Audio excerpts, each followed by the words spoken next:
आप सभी बच्चों को बहुत बहुत नमस्कार है। आशा करता हूं कि आप लोग स्वस्थ होंगे, मस्त होंगे और अपने लक्ष्य के लिए समर्पित होंगे। आज मैं एक बहुत ही इम्पोर्टेंट टॉपिक के साथ आपके साथ जुड़ रहा हूं और वो टॉपिक है 1857 की क्रांति। निश्चित रूप से 1857 की क्रांति अपने आप में अद्भुत है, महत्वपूर्ण है और मैंने बड़े डिटेल में आप लोगों के साथ इस टॉपिक को पढ़ाया भी है। चाहे 1857 के स्वरूप की बात हो, जिसे हम नेचर कह सकते हैं, 1857 की क्रांति कैसे और कहां-कहां हो रही है, इस पर भी चर्चा हुई है। इसकी असफलता के कारण भी मैंने पढ़ाया था आप लोगों को। लेकिन आज एक इंपॉर्टेंट बात मैं इस 1857 पर करूंगा कि आखिर इस 1857 की क्रांति का परिणाम क्या हुआ। इस 1857 की क्रांति के पश्चात अंग्रेजों ने अपनी नीतियों में क्या चेंजेस किए, क्या परिवर्तन किए। अगर यही क्वेश्चन इस प्रकार से आ जाता है कि 1857 की क्रांति के पश्चात ब्रिटिश सरकार ने अपनी नीतियों में क्या परिवर्तन किया, तब भी आप जो मैं आज पढ़ा रहा हूं उसी बात को आप लिखेंगे। तो इस संदर्भ में अब हम लोग थोड़ा सा 1857 के पास आए और इस तरीके से अगर हम बात करते हैं तो आज मैंने जैसा कि आप लोगों को बताया कि 1857 की क्रांति का परिणाम, 1857 की क्रांति का परिणाम क्या हो रहा है, ये सबसे बड़ी बात है कि आखिर इसका परिणाम क्या हुआ। ये बहुत इंपॉर्टेंट बात है। ये बात मैं मान सकता हूं कि 1857 की क्रांति फेल हुई, असफल हुई, नो डाउट। लेकिन एक फेस भी समाप्त हुआ ईस्ट इंडिया कंपनी का। आप इस बात को थोड़ा सा अगर ध्यान रखें तो 1757 में आप जानते हैं कि आपने प्लासी लड़ा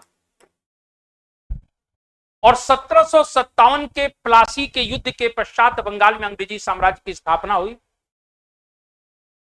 और 1757 से लेकर ठीक 100 वर्षों तक 1857 के बीच में ये जो 100 वर्ष हैं, इन 100 वर्षों में कुछ ना कुछ अंग्रेजों के द्वारा हुआ या उनकी नीतियों के द्वारा हुआ, जिससे हिंदुस्तान के जनमानस में एक अकुलाहट आई, एक बेचैनी आई, एक आक्रोश हुआ, जिसका परिणाम हम 1857 के रूप में देखते हैं। लेकिन प्रश्न ये उठता है कि पहला फेस है। पहला फेस क्यों मैं कह रहा हूं?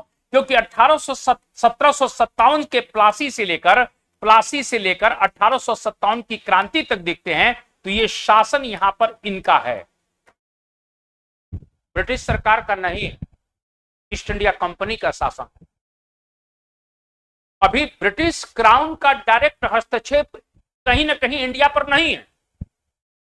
यानी 1757 से 1857 का जो पहला फेस है वो ईआईसी का है, ईस्ट इंडिया कंपनी का है, और 1857 की क्रांति के बाद यह युग समाप्त हो जाता है और एक नए युग की शुरुआत हुई। ये सबसे बड़ी बात ध्यान रखिएगा। तो एक नया युग जो शुरू हो रहा है, अगर हम कहें कि नया युग जो शुरू हो रहा है वो किसका है, तो वो जो युग है वो 1857 से लेकर 1947 तक है। 1947 तक, इस बात को ध्यान रखिएगा, 1947 तक एक नया युग शुरू हो रहा है और कहीं ना कहीं वह नया युग जो है वो ब्रिटिश क्राउन का है, ब्रिटिश सम्राट का है। यानी ये थोड़ा ध्यान रखिएगा कि वहां ईआईसी का शासन था, यहां पर ब्रिटिश क्राउन ने डायरेक्ट भारत के सत्ता को कहीं ना कहीं अपने हाथों में ले लिया। ये सबसे बड़ी बात। और जब इस काल में या सेकंड फेज में हम देखते हैं कि ब्रिटिश क्राउन एक तरह से भारत की सत्ता पर या इस भारत रूपी उपनिवेश पर अपना कंट्रोल कर लेते हैं, ब्रिटिश सरकार का प्रत्यक्ष नियंत्रण हो जाता है, तो यहीं से अंग्रेजों ने, ध्यान रखिएगा बड़ी इंपॉर्टेंट बात चल रही है क्योंकि मालूम पड़ा कि क्वेश्चन घूम कर आ गया कि 1857 की क्रांति के पश्चात ब्रिटिश सरकार ने अपनी नीतियों में क्या परिवर्तन किए। तो पहला चेंजेस तो यही हो गया कि सर ईआईसी खत्म, ब्रिटिश क्राउन के हाथों में सत्ता आ गई और इस टाइम पीरियड पर अंग्रेजों ने प्रशासन में, सेना में, देशी रियासतों के प्रति अपनी नीतियों में, सामाजिक सुधारों में, सामाजिक सुधारों में और शिक्षा में एक बहुत बड़ा परिवर्तन किया। और वही परिवर्तन में अब हम लोग पढ़ने जा रहे हैं। क्लियर है मेरी बात? यानी 1857 के पश्चात जब कहीं ना कहीं ब्रिटिश क्राउन के पास भारत की सत्ता आती है, तो उस टाइम पीरियड में हम देखते हैं तो कहीं ना कहीं प्रशासन में, सेना में, देशी रियासतों के प्रति नीतियों में, सामाजिक सुधारों के क्षेत्र में, शिक्षा के क्षेत्र में एक बहुत बड़ा परिवर्तन हमको देखने को मिलता है। और यही मैं कहना चाहता हूं, यहीं से भारत में एक नवीन युग की शुरुआत होती है, नवीन युग। और इसी संदर्भ में आज की क्लास मेरी है। तो ये जो परिवर्तन हो रहा है, उस संदर्भ को अगर थोड़ा सा हम लोग पढ़ने का प्रयास करें। और देखो भाई, एक चीज मैं आपको क्लियर कर दे रहा हूं, हम क्लासवा तभी कंटिन्यू करेंगे जब दबाकर सब्सक्राइब होगा। हम फोकट के हैं क्या जी? हम ओकट फोकट के पढ़ाने वाले नहीं है। हम कुल ना के तत्काल क्लासवा बंद कर देंगे, फिर आवारागर्दी चालू कर देंगे, घूमना फिरना। इसीलिए दबाकर सब्सक्राइब करिए और अपना ऑफलाइन कमेंट करिए, जिससे हम रेगुलर क्लास ले पाए। इसीलिए ध्यान रखिएगा, अगर चाहते हैं कि क्लासवा रेगुलर करें तो तत्काल कहीं ना कहीं ऑफलाइन कमेंट दबाकर लिखिए, चैनल को सब्सक्राइब करिए। ये चैनलवा हमारा थोड़ी है महाराज, आप ही लोगों का है। इसीलिए इस बात को ध्यान रखिएगा, नहीं तो हम चैनलवा एनलवा के बारे में हम कुछ नहीं जानते हैं, फिर जो है भाग जाएंगे। तो यहां पर थोड़ा सा ध्यान रखिएगा कि मैंने अभी आपको कहा कि एक नया युग शुरू हो रहा है, और वह युग अब क्या होगा, इस संदर्भ में हम लोग बात करने जा रहे हैं। 1857 की क्रांति कहीं ना कहीं एक बड़ा इंपॉर्टेंट पहलू है कि 325 वर्षों का एक इतिहास समाप्त हो रहा है। याद आ रहा है कुछ? 21 अप्रैल 1526 को पानीपत का प्रथम युद्ध हुआ। एक व्यक्ति बाहर से आता है, पानीपत का पहला युद्ध लड़ता है और मुगल साम्राज्य की स्थापना करता है। और वह मुगल एम्पायर 325 वर्षों तक हिंदुस्तान पर काबिज रहा। यानी 1857 की नीति का 1857 की क्रांति का एक बहुत बड़ा परिणाम यह हो गया कि संवैधानिक दृष्टि से मुगल साम्राज्य भारत से हमेशा के लिए समाप्त हो गया। क्योंकि अंतिम मुगल सम्राट बहादुर शाह जफर जो क्रांति को नेतृत्व दे रहे थे, आपको मैंने बताया था कि हुमायूं के मकबरे में पकड़े गए, भाग गए महाराज। क्रांति को नेतृत्व दे रहे थे, क्रांतिकारियों ने कहा, अरे महाराज क्रांति को नेतृत्व दीजिए। बहादुर शाह जफर कहते हैं, अगर क्रांति का नेतृत्व देंगे तो हमारी जीनत का क्या होगा? बताइए महाराज, 80 साल की उम्र में भी जीनत का नशा है? क्रांति को नेतृत्व देंगे तो हमारी जीनत का क्या होगा? बहादुर शाह जफर को कहीं कि हुमायूं के मकबरे में गिरफ्तार कर दिया गया और अंततः रंगून निर्वासित कर दिया गया। फिर पिया गए रंगून, यहां से किया टेलीफोन। तो इस प्रकार से थोड़ा सा ध्यान रखिएगा कि पहला परिणाम जो देखने को मिल रहा है कि संवैधानिक दृष्टि से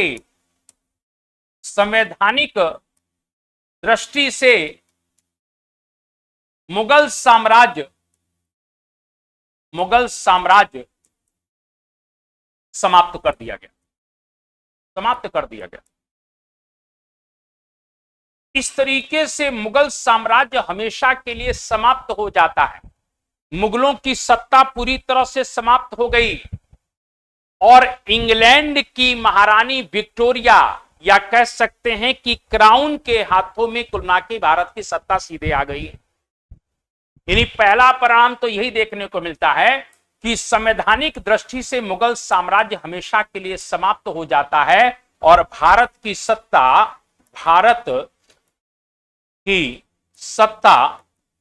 किसके पास आ गई?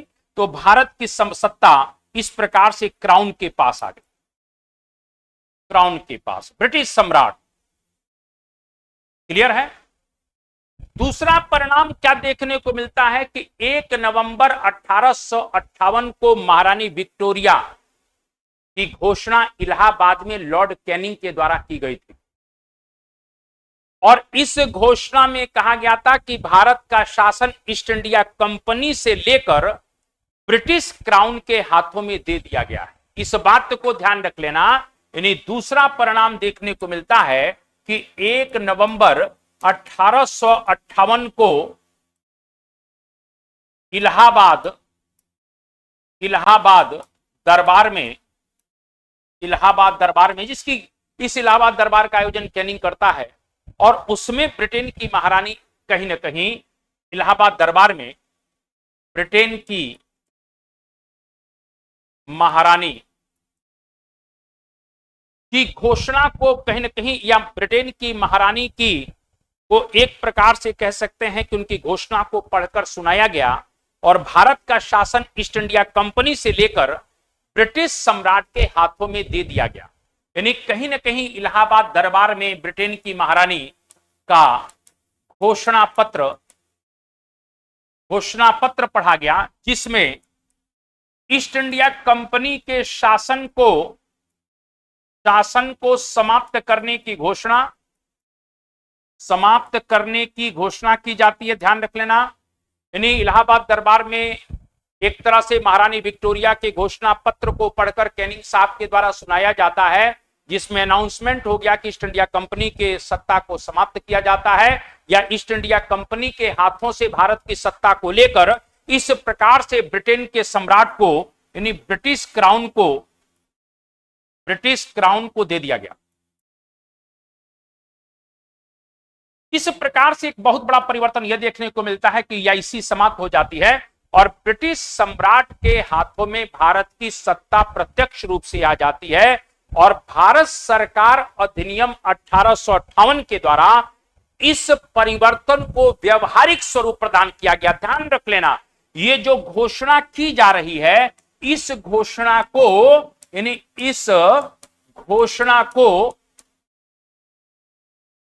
1858 के भारत सरकार अधिनियम के द्वारा इस प्रकार से, ध्यान रखना, भारत सरकार अधिनियम 1858 के द्वारा इस परिवर्तन को व्यवहारिक स्वरूप प्रदान किया गया। यानी इस घोषणा को भारत सरकार अधिनियम 1858 के द्वारा व्यवहारिक स्वरूप प्रदान किया गया।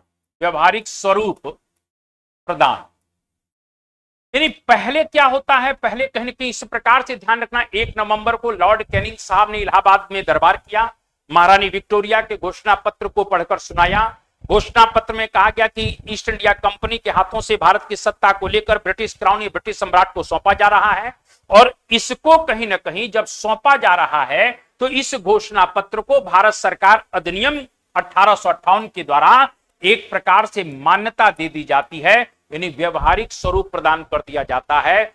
ये एक बहुत बड़ा परिवर्तन हो रहा है। यानी ईआईसी समाप्त, अब क्या होगा, अब कहीं ना कहीं एक तरह से ब्रिटेन के सम्राट प्रत्यक्ष रूप से भारत की सत्ता को अपने हाथों में ले लेंगे। चलिए साहब, ये भी बात समझ में आ गई। अब क्या चेंजेज आता है कि कंपनी के डायरेक्टरों के स्थान पर क्राउन को कहीं ना कहीं सहायता देने के लिए 15 सदस्यों की एक भारत परिषद का निर्माण किया गया, और जिसके सभापति को भारत राज्य सचिव या भारत सचिव कहा जाता है। यानी हम यहां पर कह सकते हैं कि दूसरा परिवर्तन जो देखने को मिलता है वो ये देखने को मिलता है कि कंपनी के जो डायरेक्टर्स हुआ करते थे, कोर्ट ऑफ डायरेक्टर्स, उनके स्थान पर कहीं ना कहीं क्राउन को सहायता देखने के लिए, यानी कंपनी के डायरेक्टरों के स्थान पर क्राउन यानी सम्राट की सहायता करने के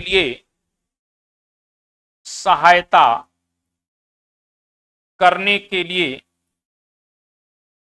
15 सदस्यीय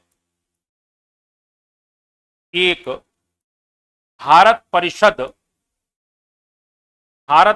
जिसको हम इंडिया काउंसिल कहते हैं, भारत परिषद जिसको क्या कहते हैं, इंडिया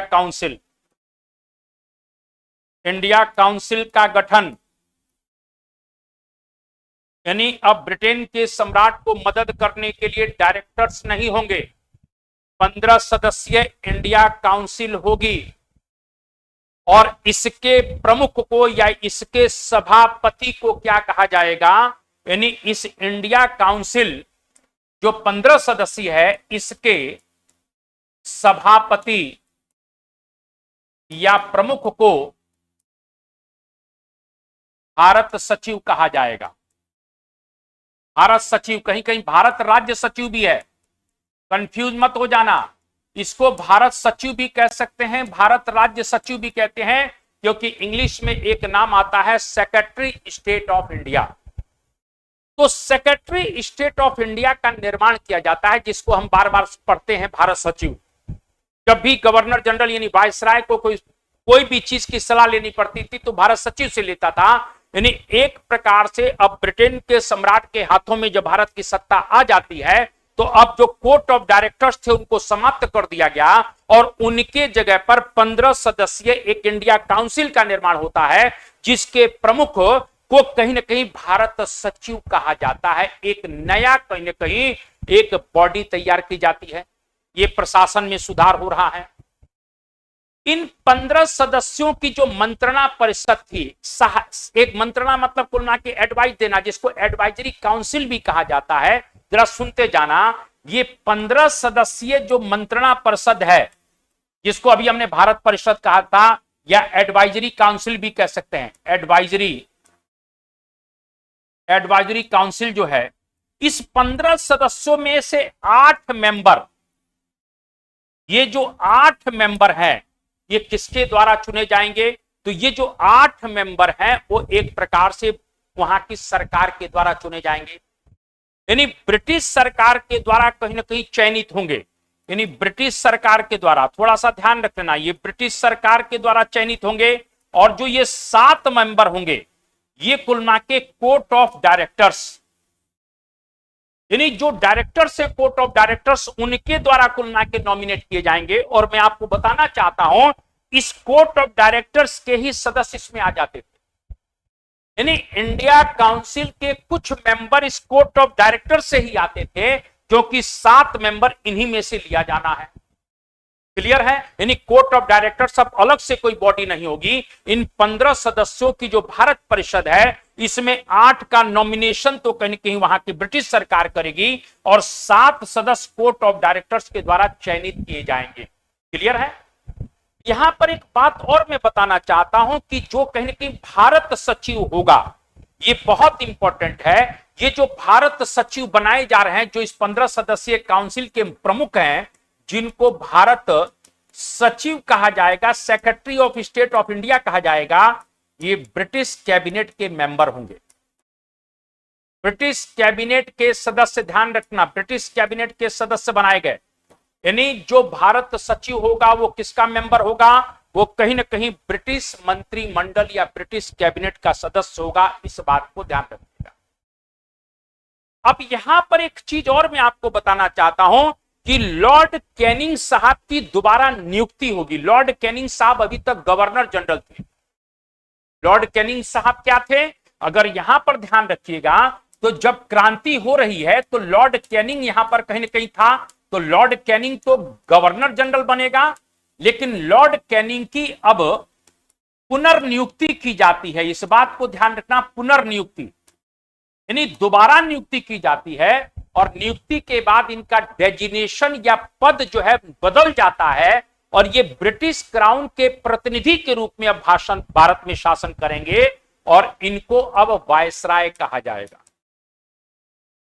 यानी ब्रिटिश सम्राट के प्रतिनिधि के रूप में। ध्यान रखना, मैंने अभी कहा ना कि ब्रिटिश क्राउन ने भारत की सत्ता को प्रत्यक्ष रूप से अपने हाथों में ले लिया, तो ब्रिटिश क्राउन के प्रतिनिधि के रूप में आप शासन कर रहे हैं, ये ध्यान रखना। इनकी पुनर्नियुक्ति हो रही है। अभी तक ये गवर्नर जनरल थे, अब ये कहीं ना कहीं वायसराय बन जाते हैं। इस बात को ध्यान रखिएगा। मैं यहां बता सकता हूं कि जैसे ये क्राउन साहब हैं, यानी ये सम्राट ऊपर हैं, सम्राट से नीचे कौन है? तो सम्राट से नीचे कुल मिला के भारत सचिव हैं, जो ब्रिटिश मंत्रिमंडल के सदस्य हुआ करते थे। इनकी 15 सदस्यीय एक इंडिया काउंसिल हुआ करती थी, ये मैंने अभी आपको बताया। और सबसे नीचे जो भारत की सत्ता को प्रत्यक्ष रूप से देख रहे हैं वो वायसराय देख रहे हैं। वायसराय भारत के संदर्भ में जो भी कुल डिसीजन लेना होता था, उन्हें तत्काल भारत सचिव से कुल मिला के सलाह मशुरा करना पड़ता था। यानी वो भारत सचिव से सलाह लेते थे तभी काम बन पाता था। इस प्रकार से, इस तरीके से हमको एक नई बॉडी देखने को मिल रही है। इस बात को थोड़ा सा ध्यान रखिएगा। क्लियर है? अब यहां पर थोड़ा सा ध्यान रखिएगा कि इस तरीके से अगर हम चर्चा को करें तो आपने पिट्स इंडिया एक्ट 1784 सुना था, और पिट्स इंडिया एक्ट के द्वारा एक नई बॉडी का निर्माण होता था जिसको कहने की बीओसी यानी बोर्ड ऑफ कंट्रोल कहा जाता है। यानी बोर्ड ऑफ कंट्रोल को भी समाप्त कर दिया गया क्योंकि पूरी की पूरी भारत की सत्ता कहीं न कहीं ब्रिटेन के सम्राट के हाथों में आ गई, ब्रिटिश सरकार के हाथों में आ जाती है। इस बात को थोड़ा सा ध्यान रखिएगा। यहां पर मैं कह सकता हूं कि आपने अगर देखा होगा तो बीओसी यानी बोर्ड ऑफ कंट्रोल नामक एक बॉडी आई थी और वो पिट्स इंडिया एक्ट में आई थी। थोड़ा सा ध्यान रखिएगा, थोड़ा मैं अंदर ले जा रहा हूं आप लोगों को। पिट्स इंडिया एक्ट में एक नई बॉडी बनी थी और उस बॉडी का नाम था बीओसी, बोर्ड ऑफ कंट्रोल। ये बोर्ड ऑफ कंट्रोल करती क्या थी अभी तक? ये करती थी कि भारत में जो भी राजनीतिक मामले होते थे उनको कंट्रोल किया करती थी। और यहां पर थोड़ा सा ध्यान रखिएगा, कोर्ट ऑफ डायरेक्टर्स क्या करता था? जो भारत में वाणिज्यिक मामले हुआ करते थे, व्यापार वाणिज्य से संबंधित, वो कोर्ट ऑफ डायरेक्टर्स डील किया करता था। एक तरह से हम कह सकते हैं कि कहीं ना कहीं पिट्स इंडिया एक्ट के द्वारा भारत में द्वैध शासन चल रहा था। यानी भारत से संबंध में जो भी राजनीतिक मामले हैं वो बीओसी कंट्रोल करेगा, और जो व्यापार वाणिज्य से संबंधित मामले हैं वो सीओडी कंट्रोल करेगा, कोर्ट ऑफ डायरेक्टर्स। लेकिन अब इस व्यवस्था को पूरी तरह से समाप्त कर दिया जाता है और ब्रिटेन के सम्राट ने डायरेक्ट भारत की सत्ता को लेकर भारत सचिव के माध्यम से वायसराय को यहां पर शासन करने का अधिकार दे दिया। यानी दोनों बॉडी खत्म, द्वैध शासन खत्म। क्लियर हो गई बातें? तो इस प्रकार से हमने पढ़ा कि प्रशासन में क्या क्या परिवर्तन किए जा रहे हैं। ये बात समझ में आपको आ गई होगी कि मुगल सम्राट खत्म हो गए, ईआईसी ईस्ट इंडिया कंपनी की सत्ता को समाप्त करके ब्रिटेन के सम्राट को कहीं न कहीं सत्ता दे दी जाती है और कहीं ना कहीं इंडिया काउंसिल बनता है। इस प्रकार से भारत सचिव बनते हैं, वायसराय का निर्माण होता है और बीओसी और सीओडी को खत्म कर दिया जाता है। तो एक तो प्रशासन में हम लोगों ने परिवर्तन पढ़ा। अब सैन्य व्यवस्था में क्या परिवर्तन हो रहा है इसको भी जानना हमारे लिए जरूरी है। तो हम सैन्य व्यवस्था में परिवर्तन के विषय में पढ़ेंगे। यदि सैन्य व्यवस्था में परिवर्तन की बात करते हैं तो यह भी बहुत इंपॉर्टेंट बात है, ध्यान रखिएगा। सैन्य व्यवस्था में परिवर्तन, यदि इस सैन्य व्यवस्था में परिवर्तन की बात अगर करें, जरा सुनते जाइएगा, क्योंकि अंग्रेजों ने यह देख लिया था। क्या देख लिया था? कि हिंदुस्तान में जो ये गदर हुआ, जो विद्रोह हुआ, वो सेना से ही शुरू हुआ था। इसीलिए सेना का जो पुनर्गठन हो रहा, सेना का जो पुनर्गठन होगा, इस बात को ध्यान रख लेना। ये सेना का जो पुनर्गठन हो रहा है वो दो आधारों पर होगा। एक कौन सा हो रहा है? विभाजन, यानी एक तरह से डिवीजन होगा, अभी मैं समझाऊंगा। और दूसरा है एक प्रकार से काउंटर पॉइज्ड, यानी प्रतिसंतुलन। यानी विभाजन और प्रतिसंतुलन बड़ी इंपॉर्टेंट बात है। ये दो आधारों पर सेना का पुनर्गठन किया जाता है, इस तरीके से ध्यान रखना। मैंने भी कहा काउंटर पॉइज्ड, काउंटर पॉइज्ड, और यहां क्या है? डिवीजन। तो ये डिवीजन के आधार पर और प्रतिसंतुलन के आधार पर, यानी एक तरह से सेना को कुल मिला के बैलेंस भी किया जा रहा है। अब भारतीयों की संख्या नहीं बढ़ाई जाएगी, भारतीयों की संख्या को घटाया जाएगा, अंग्रेजों की संख्या को बढ़ाया जाएगा, जिससे संतुलन बना रहे। इसको कहते हैं काउंटर पॉइज्ड या प्रतिसंतुलन। विभाजन कैसे किया जा रहा है? अब कहीं ना कहीं भारतीय सैनिकों में भी जाति के आधार पर, धर्म के आधार पर, क्षेत्र के आधार पर उनको डिवाइड किया जा रहा है। समझ में आ गई बात? यानी आपकी सेना को कमजोर किया जा रहा है। सेना का जो पुनर्गठन किया जाता है वो इन दो बेस पर है। एक डिवीजन के आधार पर, डिवीजन के आधार पर कहीं ना कहीं आपको विभाजित किया जा रहा है, चाहे राज्य के आधार पर कह सकते हैं, क्षेत्र के आधार पर कह सकते हैं, जाति के आधार पर, धर्म के आधार पर। इस प्रकार से विभिन्न राज्य, क्षेत्र, धर्म के आधार पर आपको विभिन्न प्रकार से विभाजित करने का प्रयास किया जाता है। और प्रतिसंतुलन का मतलब यह है कि एक प्रकार से कहीं न कहीं भारतीय सैनिकों की संख्या कम, अंग्रेज सैनिकों की संख्या ज्यादा। इस सैनिक पुनर्गठन के लिए पील कमीशन की नियुक्ति की गई। इस बात को ध्यान रख लेना। तो मैंने अभी आपको अभी आगे मैं पढ़ाऊंगा इस बात को। इस सैनिक पुनर्गठन के लिए, सैनिक पुनर्गठन के लिए कौन सी कमीशन की गठन? तो पील कमीशन।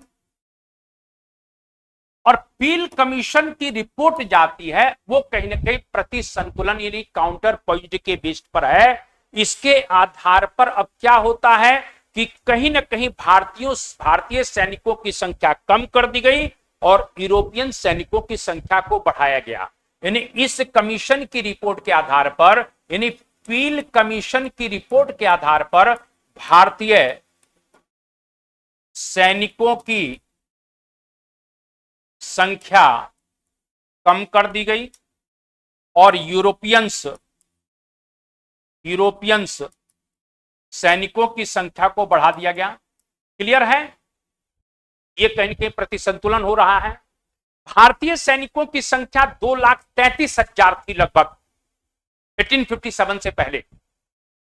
यानी 1857 से पहले अगर भारतीय सैनिकों की बात अगर करें, भारतीय सैनिकों की अगर बात करते हैं तो 1857 से पहले अगर देखते हैं तो इनकी संख्या 2,33,000 के आसपास थी। अब इनकी संख्या को घटाकर 1,40,000 के आसपास कर दिया गया। 1,40,000 के आसपास इनकी संख्या को कर दिया जाता है। इस बात को ध्यान रखें। इस प्रकार से अगर हम देखते हैं तो 1857 से पहले अगर देखते हैं, 1857 से पहले देखते हैं तो कहीं ना कहीं अंग्रेज सैनिकों और भारतीय सैनिकों का जो अनुपात था वो 1:5 था। 1:5 का रेशो है। यानी एक तरीके से अगर हम बात करते हैं 1857 से पहले की बात अगर करें तो ये कितना है? 1:5। यानी 1:1 यूरोपियन सैनिकों पर 5 भारतीय सैनिक हैं। यानी हमारी संख्या अगर 2,33,000 है तो यूरोपियंस की सैनिका 45,000 के आसपास है। लेकिन अब इसमें आंकड़े में चेंज किया गया। अब चेंज यह किया जाता है कि अब जो है, अब बाद में क्या होता है, बाद में 1857 के बाद में किया जाता है कि बंगाल में कुल मिला के जो अनुपात है वो 1:2। यानी कुल मिला के 1 अंग्रेज पर अब 2 भारतीय होंगे। पहले क्या था? 5 भारतीय थे। इसी प्रकार से अगर देखते हैं तो मुंबई की बात कर लेते हैं। मुंबई और मद्रास के अगर आंकड़े को देखा जाए तो 2:5 कर दिया गया। यानी 2 अंग्रेजों पर 5 भारतीय सैनिक। तो आप इस बात को समझ सकते हैं कि कहीं ना कहीं पील कमीशन में जो सैन्य पुनर्गठन हो रहा है वो प्रतिसंतुलन के आधार पर हो रहा है। उच्च पदों पर भारतीय सैनिकों की नियुक्ति बंद कर दी गई और जो तोपखाना था वो यूरोपियन के संरक्षण में चला गया। अभी तक जो तोपखाना था वो भारतीय सैनिकों के पास भी रहा करता था, लेकिन अब एक नया चेंजेज और आता है और वो चेंजेज ये है कि उच्च पदों पर भारतीय सैनिकों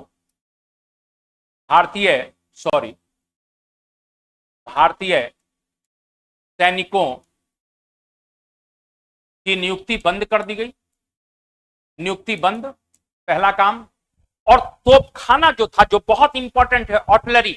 तो ये जो तोपखाना है ना, तोपखाना एक तरीके से ये अंग्रेज सैनिकों के संरक्षण में चला गया। अंग्रेज सैनिकों के संरक्षण में, ये अंग्रेज सैनिकों के संरक्षण में चला जाता है। ये आप थोड़ा सा ध्यान रखिएगा, ये भी आपसे बिल्कुल पूछा जा सकता है। अब आते हैं विभाजन। तो विभाजन, ये तो प्रतिसंतुलन की बात समझ में आ गई बात आप लोगों को। इसके बाद अगर देखते हैं तो विभाजन की पॉलिसी अब करेंगे ये लोग। तो विभाजन की जब पॉलिसी करेंगे तो किस आधार पर विभाजन ये करने जा रहे हैं? तो सैनिकों को 2 वर्गों में बांटा गया। 2 वर्ग। एक वर्ग यह था कि कुल मिला के एक सैनिक है और दूसरे गैर सैनिक वर्ग में बांटा गया। यानी एक प्रकार से विभाजन यह किया जाता है कि सैनिकों को पहले दो वर्गों में बांटा गया, दो वर्ग, और उसमें दो वर्ग कौन थे? एक सैनिक वर्ग माना गया और दूसरा कौन सा माना गया? गैर सैनिक। गैर सैनिक मतलब गैर लड़ाकू। अब ये लड़ाकू नहीं है तो सुनते जाना, गैर लड़ाकू, सॉरी, गैर सैनिक भी लिख सकते हैं, गैर लड़ाकू भी कह सकते हैं। एक तो ये डिवीजन किया जाता है कि सैनिक और गैर सैनिक, अभी मैं बताऊंगा। दूसरा जो विभाजन किया जाता है वो जाति, धर्म और क्षेत्र के नाम पर रेजिमेंटों का निर्माण किया गया। यानी इस सैनिक व्यवस्था को कुल मिला के जाति के आधार पर, क्षेत्र के आधार पर, जाति, क्षेत्र, धर्म के आधार पर, धर्म के आधार पर विभाजित किया जाता है। रेजिमेंट बन रही है, Jat regiment, Sikh regiment, Gorkha regiment.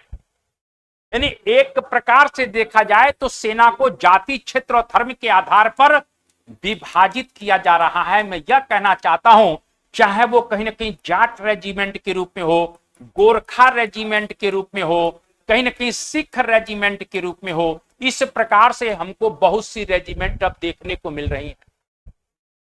यानी सेना को डिवाइड किया गया जिससे ये लोग आपस में एक नहीं हो पाए, क्योंकि एक हो गए थे ना महाराज, 1857 से पहले एक हो गए थे।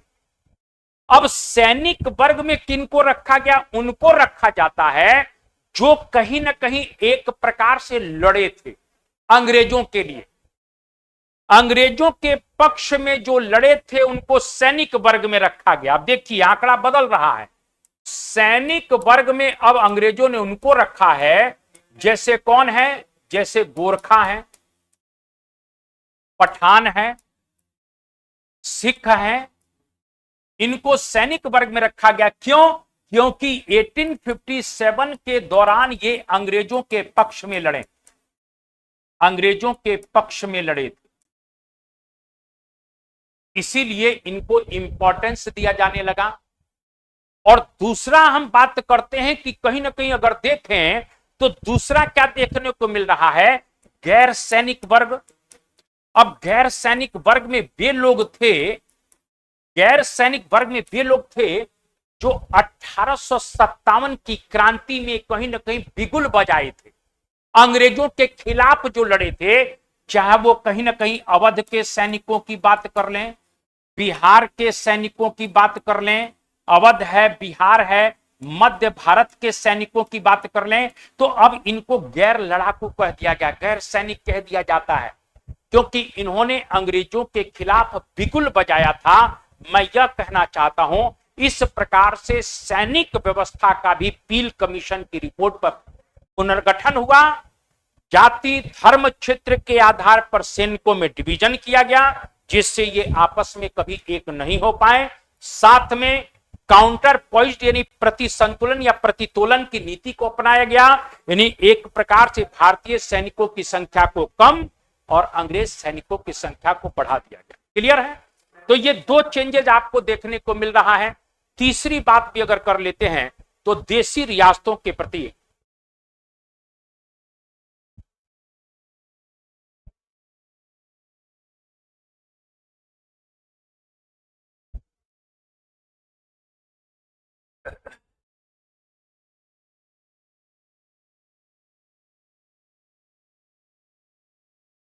अब एक तीसरा परिवर्तन भी हम थोड़ा सा पढ़ लेते हैं, और तीसरा परिवर्तन यह है देशी देशी रियासतों के प्रति, देशी रियासतों के प्रति नीति में परिवर्तन।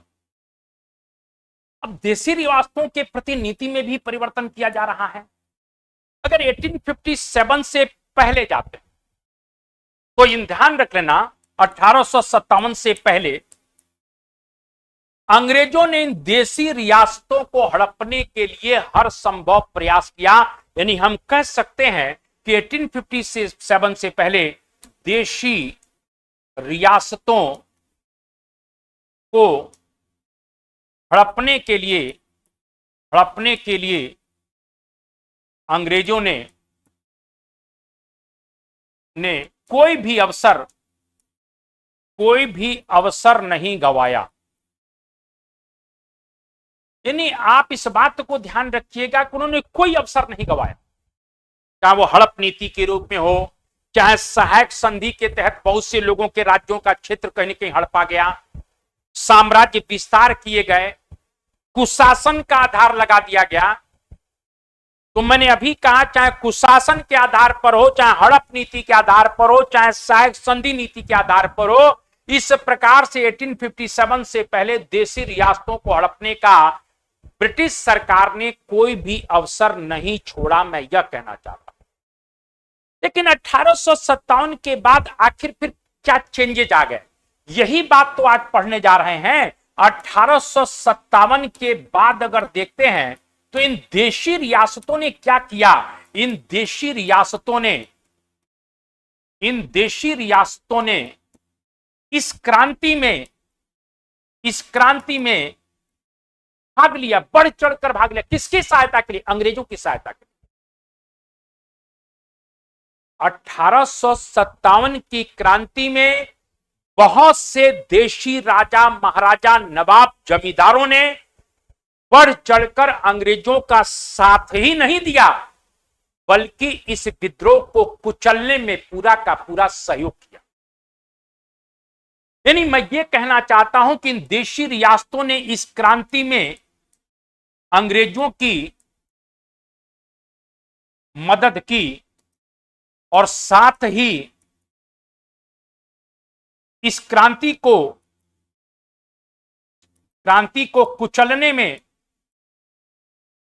कुचलने में पूरा सहयोग किया।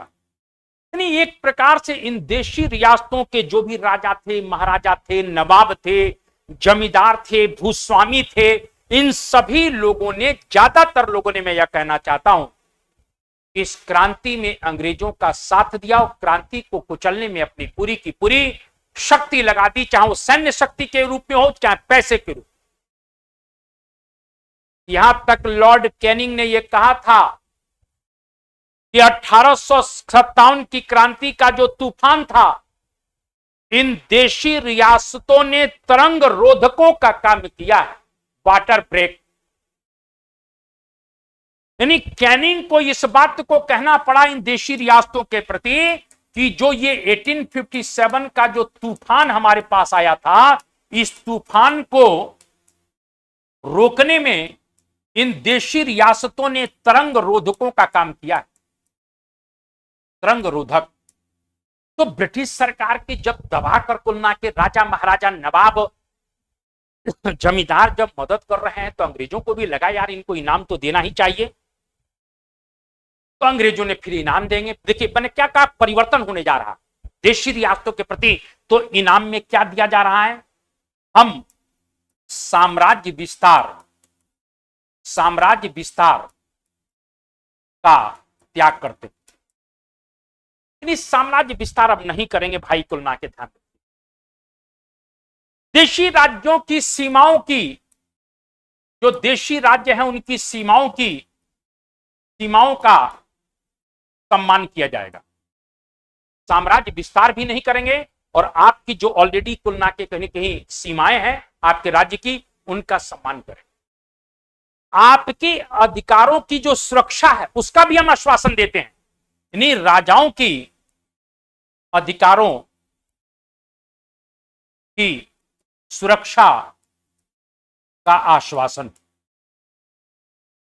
ब्रिटिश सरकार खुश थी महाराज कि हमने तो इनका शोषण किया, लेकिन ये तो हमारे लिए मर रहे थे 1857 में। तो उन्होंने कहा बाबू अब हम साम्राज्य विस्तार नहीं करेंगे, आपकी सीमाओं का सम्मान करेंगे, आपके अधिकारों की सुरक्षा का पूरा हम आश्वासन देते हैं, और प्रभु हम हड़प नीति का भी त्याग कर रहे हैं। हड़प नीति का भी त्याग, यानी हड़प नीति का त्याग का मतलब यह है कि अब देशी रियासतों को एक प्रकार से अपना बच्चा गोद लेने का अधिकार दे दिया गया। महाराज कहीं ना कहीं अभी तक तो गड़बड़ चल रहा था, लेकिन जो डॉक्ट्रिन ऑफ लैप्स है, जो व्यपगत का सिद्धांत है, जो हड़प नीति है, उसको पूरी तरह से समाप्त कर दिया। ऐसा आखिर अंग्रेजों ने क्यों किया, मैं यह कहना चाहता हूं। यही बात आपको समझने की जरूरत है। अंग्रेज ये बात समझ गए थे कि 1857 में ये जो देशी रियासतों के राजा हैं, महाराजा हैं, नवाब हैं, जमींदार हैं, जो प्रतिक्रियावादी वर्ग था, इन सब लोगों ने हमारी मदद किया है। यानी ये सब लोगों को अगर हम संतुष्ट रखेंगे तो ये अंग्रेजी साम्राज्य की सुरक्षा करेंगे। यानी एक प्रकार से अंग्रेजों ने इनको संतुष्ट इसलिए किया है कि ये एक प्रकार से कहीं ना कहीं अंग्रेजी साम्राज्य की सुरक्षा प्रदान करेंगे और जनता के बीच में, अगर जनता के ये कह सकते हैं जनता में कोई क्रांति हो जाती है, कोई आंदोलन हो जाती है, तो उसके विरुद्ध भी ये हमारे साथ खड़े हो जाएंगे। यानी एक प्रकार से कहीं ना कहीं हम देख सकते हैं कि अंग्रेजों को लगा कि जनता के विरुद्ध भी ये कुल ना के कहीं कहीं जो वर्ग है ये हमारी हेल्प करेगा, क्योंकि ब्रिटिश सरकार को यह एहसास हो चुका है कि 1857 की क्रांति में इन लोगों ने जो बढ़ चढ़कर हमारा साथ दिया था, इससे इनको अपने पक्ष में हमेशा रखना चाहिए, क्योंकि अगर कुल ना के बहुत बड़ी क्रांति हिंदुस्तान में भविष्य में होती है तो ये जो मिडिल वर्ग है, जो बीच वाला वर्ग है, राजा महाराजा नवाब कहीं ना कहीं, या कुल ना के जमींदार भूस्वामी, ये सब लोग अंततः इस विद्रोह को कुचलने में अंग्रेजी सरकार की मदद करेंगे और अंग्रेजी सरकार पूरी तरह से सुरक्षित हो जाएगी। यानी हम यहां पर बात कर सकते हैं, ये जितना का जितना ये वर्ग है ये अंग्रेजों का सेफ्टी वॉल्व है, ये मानकर चलिए, ये अंग्रेजों का सेफ्टी वॉल्व है। जनता के आक्रोश को ये कंट्रोल करेगा, इसीलिए अंग्रेजों ने इस कहीं न कहीं वर्ग को पूरी तरह से पोषित किया। लेकिन यहां पर एक नवीन नीति भी हमको देखने को मिलती है, वो थोड़ा सा ध्यान रखिएगा, क्योंकि अंग्रेज इस भारत को यूनाइट कर रहे हैं, और जब अंग्रेज इस भारत को यूनाइट करने का प्रयास कर रहे हैं तो कहीं ना कहीं भारत की राजनीतिक एकता के सिद्धांत को कुल ना के कहीं की शुरू किया जाता है। अब जरा ध्यान रखिएगा, भारत की राजनीतिक एकता का सिद्धांत ये अंग्रेज लेकर आए, क्योंकि अंग्रेज ने कहा कि भाई हम भारत की सुपर पावर हैं, भारत हमारा है, तो भारत को राजनीतिक रूप से एक करना चाहिए, और इसीलिए शासन के लिए राजनीतिक एकता का सिद्धांत का मतलब है कि शासन के लिए भारत को एक इकाई माना गया। जरा ध्यान रखिएगा, जैसे रियासतों से कहा भाई हम तुम्हारे सम्मान करते हैं, सीमा का फलाना का ढिमका का हम नहीं विस्तार करेंगे, लेकिन कहीं न कहीं राष्ट्र एक इकाई है। अधीनस्थ संघ की नीति 1858 से 1947, अधीनस्थ संघ की नीति, आप हमारे अधीनस्थ हैं। भारत के राजनीतिक एकता का सिद्धांत क्या है कि राष्ट्र एक इकाई है, और जब राष्ट्र एक इकाई है तो चाहे रेल हो, चाहे तार हो, चाहे डाक हो, इसका जब हम विस्तार करेंगे तो इसमें देशी रियासतों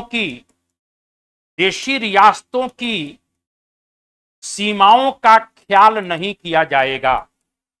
अंग्रेजों ने कहा कि भारत को राजनीतिक एकता प्रदान करना हमारा लक्ष्य है, क्योंकि हमारे लिए राष्ट्र एक इकाई बन चुका है, इसीलिए चाहे रेल की व्यवस्था हो, चाहे तार की हो, चाहे डाक की व्यवस्था हो, इसके लिए हम किसी सीमा को नहीं मानेंगे। यानी एक प्रकार से जब रेलवे का विस्तार हो रहा है तो अंततः देशी रियासतों की सीमाओं का ध्यान नहीं रखा गया, क्योंकि अंग्रेज चाहते हैं कि रेलवे का विस्तार होगा तभी तो भारत का आर्थिक शोषण बड़े पैमाने पर होगा।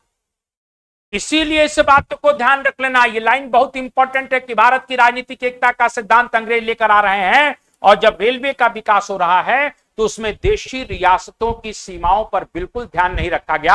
यानी उनके नक्शे के हिसाब से रेलवे ट्रैक जहां से जहां जाएगा वो उसको बिछाते थे, चाहे एक राज्य नहीं 10 राज्यों की सीमाओं से निकल जाए।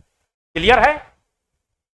क्यों ऐसा कर रहे हैं? क्योंकि 1862 में कहीं ना कहीं लॉर्ड कैनिंग ने घोषणा कर दिया, और 1862 में लॉर्ड कैनिंग ये घोषणा कर देता है और वो ये कहता है कि ब्रिटिश क्राउन ही भारत की एकमात्र सर्वोच्च सत्ता है।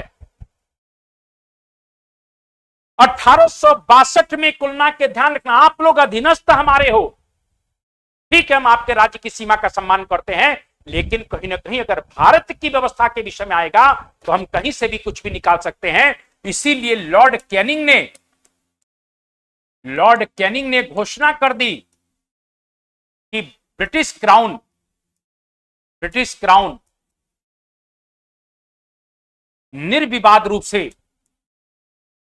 निर्विवाद, ध्यान रखिएगा, ब्रिटिश क्राउन निर्विवाद रूप से भारत की सर्वोच्च सत्ता है। जरा सुनते जाइएगा, बड़ी इंपॉर्टेंट लाइन पर ले जा रहा हूं। जो लोग कहीं ना कहीं वास्तव में सिविल दे रहे हैं उनको मेरी बात को गौर से सुनना चाहिए। कहीं ना कहीं ये मैंने अभी कहा है कि इस प्रकार से जो है सर्वोच्च सत्ता है। भारत की राजनीतिक एकता का सिद्धांत, तो भारत की राजनीतिक एकता का मतलब क्या है कि ठीक है, जगह जगह देशी रियासतें बनी रहे, लेकिन हम रेलवे ट्रैक बिछाएंगे तो इन सीमाओं को उल्लंघन करेंगे और स्वाभाविक रूप से भारत को एकीकृत करेंगे। तो जब भारत को एकीकृत करेंगे, राष्ट्र एक इकाई बन रहा है, तो उसकी कोई सुपर पावर है कि नहीं है? तो सर्वोच्च सत्ता ब्रिटिश क्राउन है। यानी अंग्रेजों ने स्पष्ट कर दिया कि जो ब्रिटिश क्राउन है ये भारत की सर्वोच्च सत्ता है और सब इसके अधीनस्थ हैं। इसीलिए आप देखिए कि लॉर्ड कैनिंग के समय में 1 जनवरी, या यूं कह सकते हैं राज उपाधि अधिनियम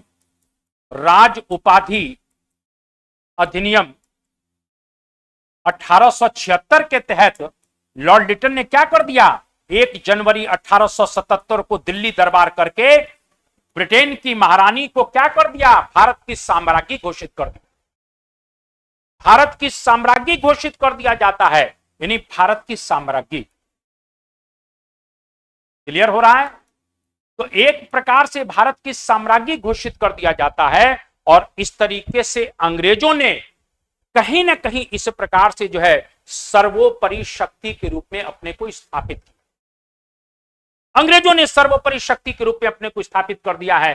तो मैं ये कहना चाहता हूं, देशी रियासतों के प्रति नीति में एक परिवर्तन आता है, साथ में भारत को एक कह सकते हैं कि राष्ट्रीय इकाई के रूप में स्थापित किया गया, राजनीतिक एकता के सिद्धांत को लेकर आया जाता है और राज उपाधि अधिनियम के द्वारा अंततः उन्होंने स्पष्ट कर दिया कि ब्रिटिश क्राउन ही भारत की सर्वोच्च सत्ता है और सभी उसके अधीनस्थ है। क्लियर है?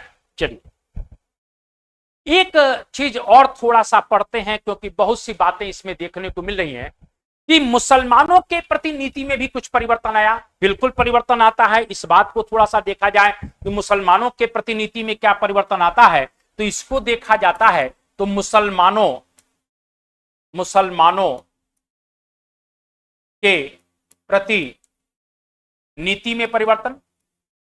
तो मुसलमानों के प्रति नीति में अगर परिवर्तन देखते हैं तो आप इस बात को ध्यान रखिएगा कि जब हम पढ़ते हैं 1857 तो हमने ये पढ़ा था कि हिंदू और मुसलमान दोनों ने कंधे से कंधा मिलाकर 1857 की क्रांति में भागीदारी की थी। अंग्रेज डर गए और अंग्रेजों को लगा कि अगर यह दोनों शक्तियां एक रहेंगी तो हम बहुत लंबे समय तक सत्ता का सुख नहीं भोग पाएंगे। अंग्रेजों को एक मुसलमानों के प्रति एक संदेह यह पैदा हुआ, क्योंकि अंग्रेजों की बात मालूम था कि हमारे आने से पहले ये मुसलमान ही शासक वर्ग के लोग थे। भाई हिंदुओं की पिटाई तो कुलना के 1192 के बाद चालू हो गई थी, वो तो कुलना के जनता थे। 550 वर्षों तक मुस्लिम कुलना के आक्रांताओं के गुलाम बने रहे। तो अंग्रेज जब आए तो उन्होंने भारत की सत्ता को मुसलमानों से ही तो छीना। तो अंग्रेजों को यह लगा कि ये मुसलमान अपनी खोई हुई सत्ता को पुनः प्राप्त करना चाहते थे, क्योंकि यही शासक वर्ग के लोग थे। तो अंग्रेजों ने इन मुसलमानों को एक तरीके से बहुत से रेस्ट्रिक्शंस या इन्हें प्रतिबंध करना शुरू कर दिया, या इनको कहीं न कहीं के ऊपर जुल्म ढाना शुरू कर दिया। यानी हम ये कह सकते हैं इन मुस्लिम समाज के प्रति एक घृणा की नीति का जन्म होता है। घृणा की नीति का जन्म। हिंदुओं को एक प्रकार से देखा जाए तो आश्रय देते हैं और कहीं न कहीं मुसलमानों के प्रति एक घृणा की नीति का कुल मिला के जन्म होता है।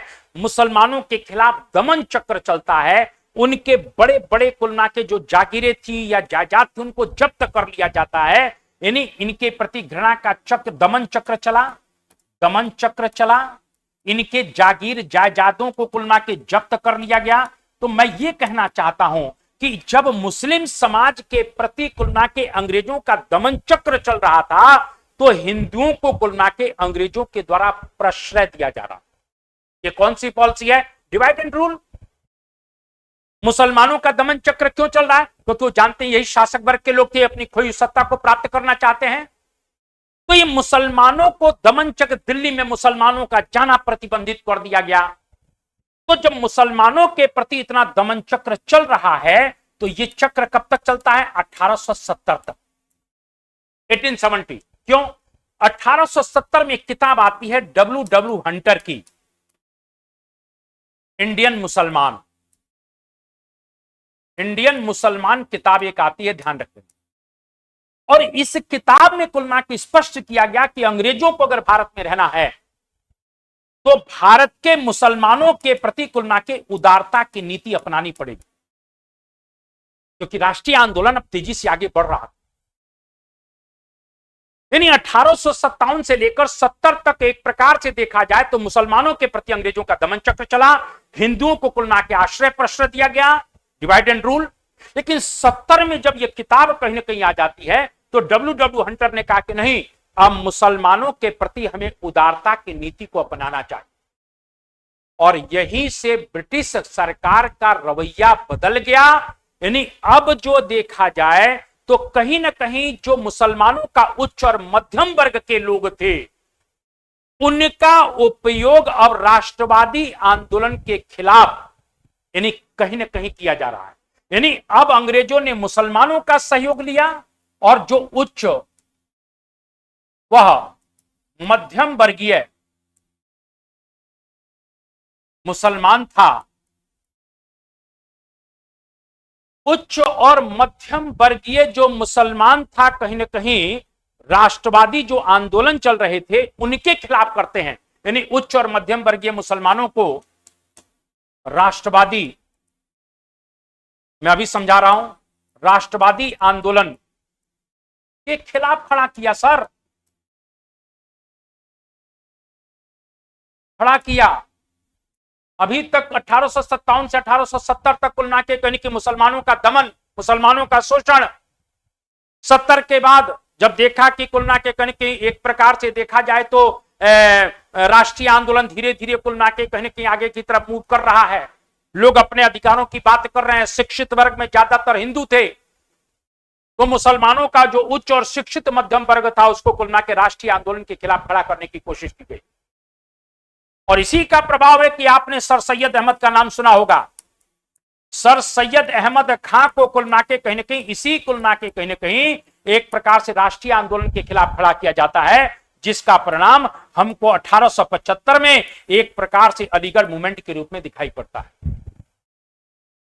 तो अंग्रेजों ने शुरुआत में मुसलमानों का दमन चक्र, फिर बाद में हिंदुओं के प्रति दुराव करना, ये नीति कौन सी है? ये अंग्रेजों के द्वारा अपनाई गई बांटो और राज करो की नीति है।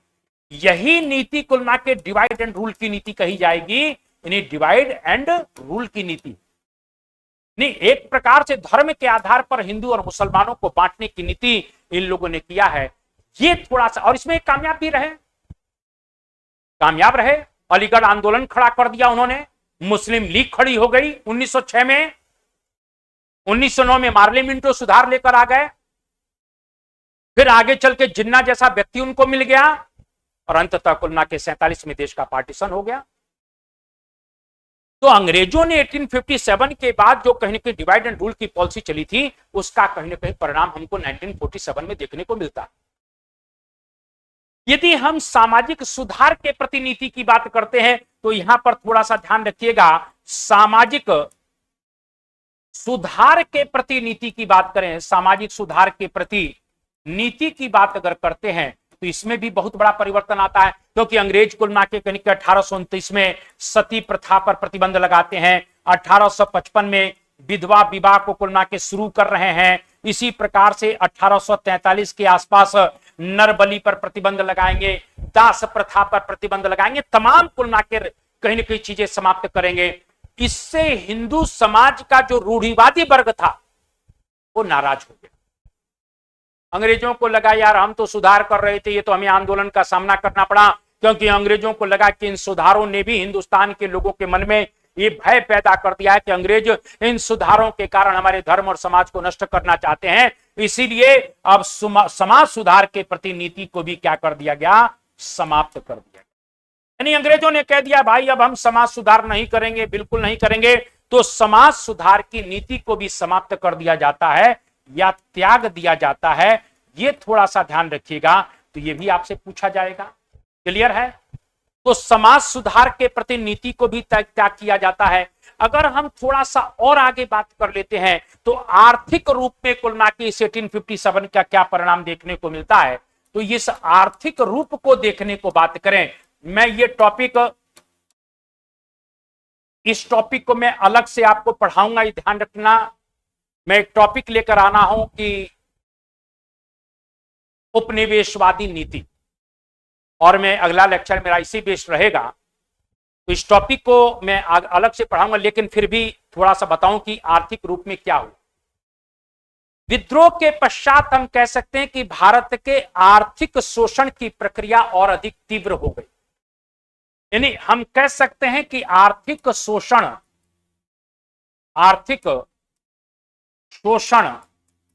इस टॉपिक को मैं अलग से पढ़ाऊंगा कि प्रक्रिया और अधिक तीव्र हो गई।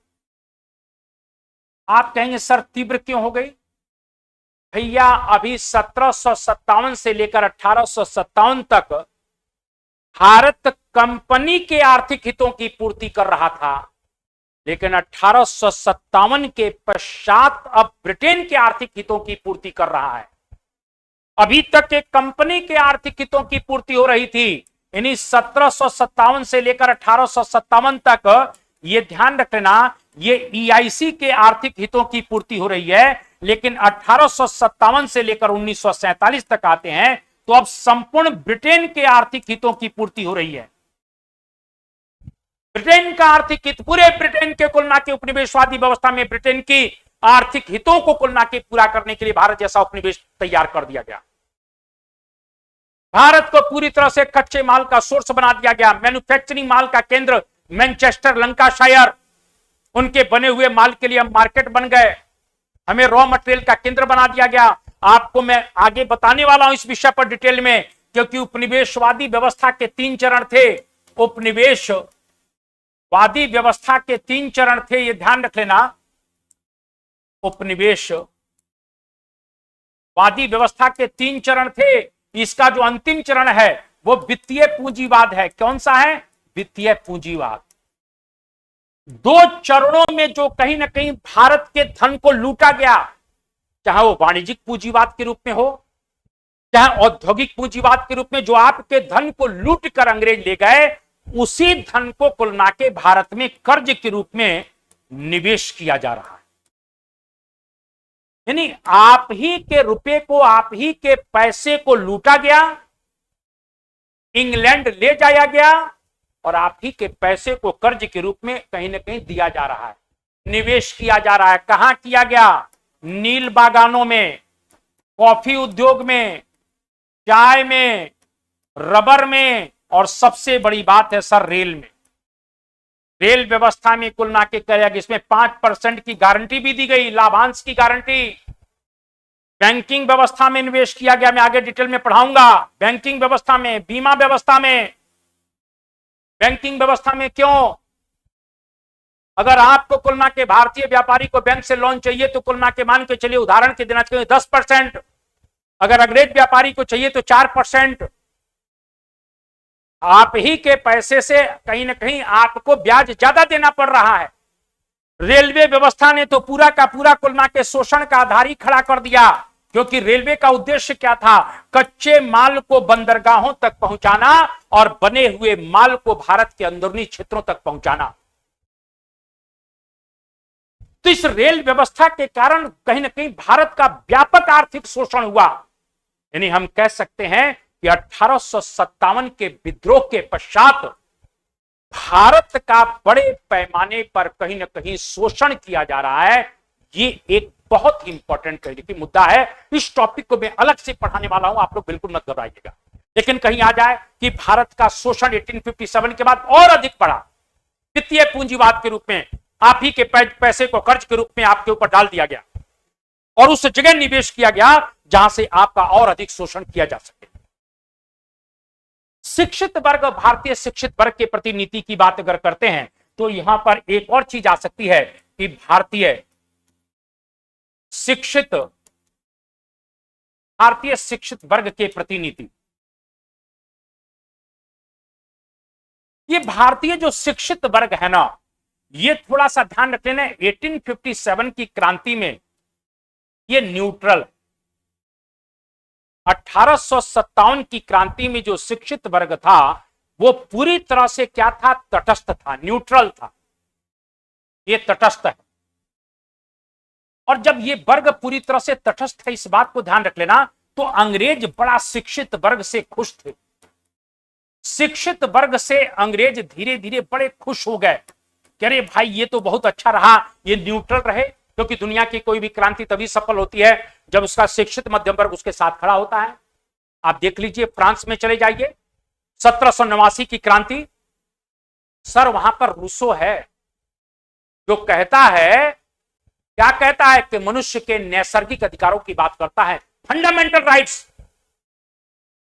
कहता है राजा फाजा कुछ नहीं होता है। सोशल कॉन्ट्रैक्ट में उसने कह दिया कि ठेकेदार हैं आप, जब तक जनता आपको चाहेगी तब तक आप गद्दी पर बैठेंगे, जिस दिन जनता के हित में नहीं काम करेंगे हटा दिया जाएगा। सोशल कॉन्ट्रैक्ट, सामाजिक कुल के ठेका है। लोगों को जगाया सर। नेपोलियन कहता है कि रूसो नहीं होता तो क्रांति भी नहीं होती। वहां वॉल्टेयर है, वहां मॉन्टेस्क्यू है, वहां दिदरो है, वहां क्वेसने है। रूस में चले जाइए, लेनिन है। भारत में क्या था, कोई नहीं था सर। शिक्षित वर्ग बेचारा तटस्थ है। क्यों तटस्थ है? उसको डर है कि कहीं क्रांति सफल हो जाएगी तो फिर ये राजा महाराजा नवाब जमींदार फिर पैदा हो जाएंगे, तो वही फिर जो है अत्याचार शोषण, वही मुजरा शाम को हमरी ना मानो बजजवा से पूछो, है यही गाने चलेंगे इनके यहां।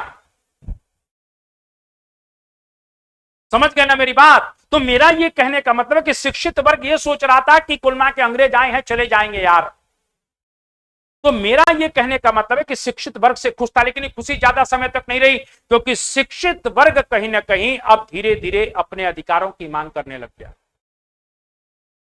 अब यही शिक्षित वर्ग कहीं ना कहीं ब्रिटिश साम्राज्यवादी चरित्र की विवेचना करने लगता है, विशेष रूप से आर्थिक विवेचना।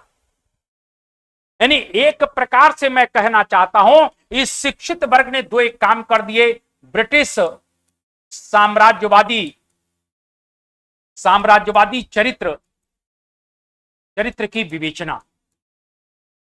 विवेचना शुरू कर दिया सर। दादा भाई नौरोजी धन का निष्कासन का सिद्धांत लेकर आए, अनिष्टों का अनिष्ट कह दिया। यानी अब इस शिक्षित वर्ग जो है ना, जैसे दादा भाई नौरोजी धन निष्कासन के सिद्धांत को लेकर आ जाते हैं, तो ये जो शिक्षित मध्यम वर्ग है, इसने साम्राज्यवादी कुलना के चरित्र का विश्लेषण करना शुरू कर दिया, विवेचना करना शुरू कर दिया। अंग्रेज घबरा गए, अरे महाराज हम तो सोच रहे थे न्यूट्रल हैं, कहां न्यूट्रल हो पाए। शासन प्रशासन में भारतीयों की भागीदारी की बात ये करने लग गए। यानी प्रशासन में भारतीयों की भागीदारी की बात करने लग गए। राष्ट्रीय आंदोलन को कहीं ना कहीं एक प्रकार से देखा जाए तो संगठित करने की बात करने लग गए। यानी राष्ट्रीय आंदोलन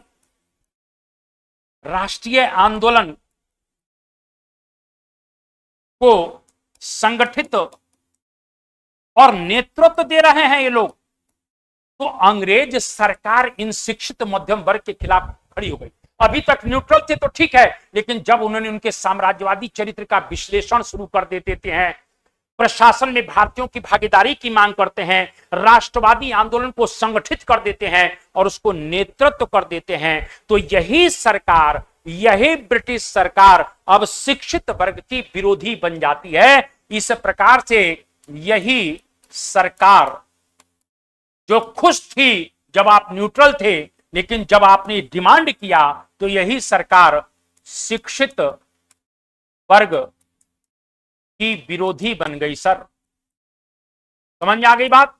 यानी 1857 का क्या परिणाम है, इसके ऊपर हम लोग चर्चा कर रहे हैं, मैं ये आपको बताना चाहता हूं। तो इस तरह की बहुत सी चीजें हम लोगों को देखने को मिलती है कि 1857 की क्रांति के पश्चात क्या क्या चेंजेज आए।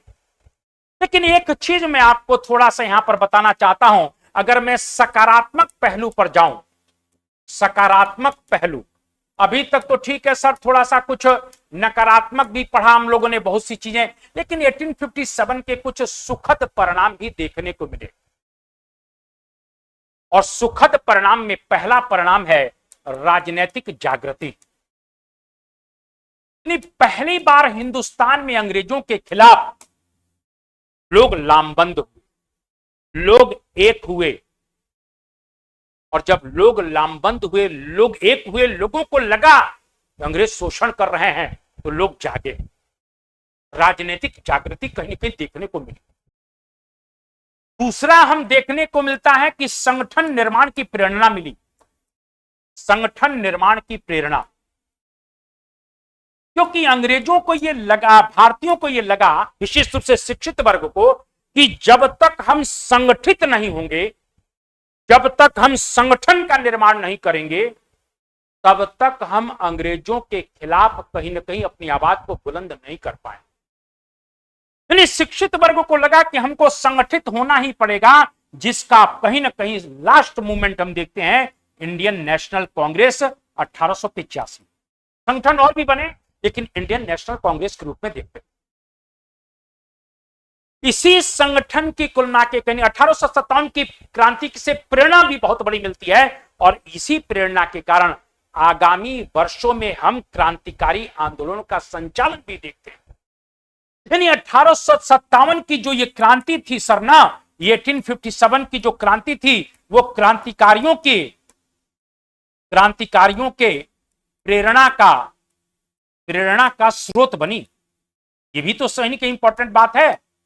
तो 1857 की जो क्रांति थी, वो आगामी जो क्रांतिकारी घटनाएं होंगी हमको भारत में, उनके प्रेरणा का स्रोत भी बनती है।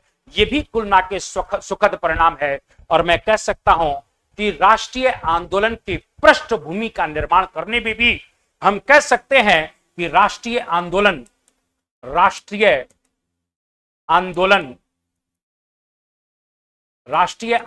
की पृष्ठभूमि का निर्माण करने में भी इस क्रांति का बहुत बड़ा योगदान। तो 1857 की क्रांति ने लोगों को जगाया, लोगों को एक किया, और इसी जन जागरण और इसी एकता ने राष्ट्रीय आंदोलन की पृष्ठभूमि का निर्माण किया। तो सुखद परिणाम भी रहे, संगठन निर्माण की प्रेरणा मिलती है, क्रांतिकारियों के प्रेरणा का स्रोत ये कुल मिला के 1857 बना। मैंने अभी कहा राजनीतिक जागृति भी कुल मिला के लोगों में आई, और राष्ट्रीय आंदोलन की पृष्ठभूमि को भी एक प्रकार से कह सकते हैं कि निर्मित करने में इस क्रांति का बहुत बड़ा योगदान है। तो 1857 की क्रांति के क्या परिणाम रहे, इसकी चर्चा मैंने आप लोगों से किया। चैनल को थोड़ा सा दबाकर आप लोग कहीं ना कहीं सब्सक्राइब किया करें, सेशन को लाइक भी किया करें, और ऑफलाइन कमेंट भी किया करें। इसी प्रकार से बेहतर सेशन में आप लोगों के बीच में आऊंगा। रेगुलर क्लास भी मैं स्टार्ट करूंगा, आप लोग बिल्कुल मत घबराएं। इसी के साथ अपनी वाणी को विराम। जय हिंद, जय भारत, वंदे मातरम।